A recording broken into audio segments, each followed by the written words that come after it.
Hello medicos. In today's video we will discuss about fetal circulation. Basically fetal circulation वह blood circulation होता है fetus में जो कि प्लेसेंटा के थ्रू ऑक्सीजनेटेड ब्लड पहुंचता है fetal टिश्यू में while bypassing the non functioning lungs. तो आइए स्टार्ट करते हैं.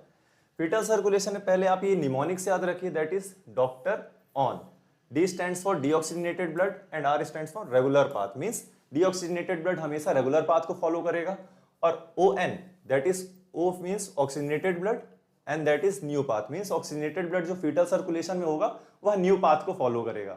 और दो चीजें याद रखिए, पहला अम्बिलिकल जो वीन होता है वो ऑक्सीजनेटेड ब्लड पहुंचाता है और अम्बिलिकल आर्टरी जो होता है वो डीऑक्सीजनेटेड ब्लड कैरी करता है. तो ये स्टार्ट करते हैं. Placenta. Placenta basically three function इसके बहुत ही इंपॉर्टेंट है.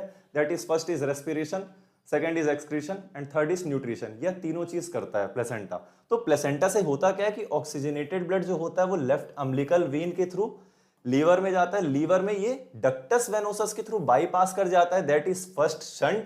और some portion of the blood liver में पहुंचता है left branch of the portal vein से, और मैक्सिमम जो रहता है वो डक्टस वेनोसस के थ्रू लीवर को बाईपास करके ब्लड चला जाता है इंफीरियर वेना कावा में. अब इंफीरियर वेना कावा से यह ब्लड जाता है हमारा राइट एट्रियम में, और राइट एट्रियम से होता क्या है कि जो मैक्सिमम ब्लड रहता है वह फोरामेन ओवल के through, that is second shunt, उसके थ्रू लेफ्ट एट्रियम में आता है. लेफ्ट एट्रियम से लेफ्ट वेंट्रिकल और असेंडिंग एओर्टा के थ्रू होल बॉडी में फीटल टिश्यू के चला जाता है ब्लड. और होता क्या है कि कुछ ब्लड जो रहता है, सम पार्ट पोर्शन रहता है वो राइट वेंट्रिकल में आता है. Right ventricle basically pulmonary artery कहते हैं.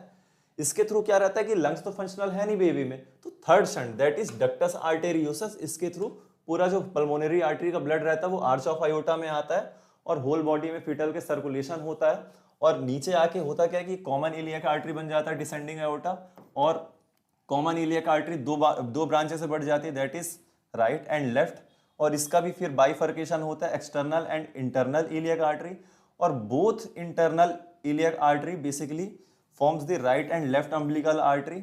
और बेस्ट जैसे कि मैंने आपको पहले ही बताया था कि अम्बिलिकल आर्टरी जो होती है वह डीऑक्सीजनेटेड ब्लड कैरी करती है और यह अम्बिलिकल आर्टरी के थ्रू प्लेसेंटा के थ्रू बाहर हो जाती है. आई होप आपको वीडियो अच्छी लगी हो. Thank you.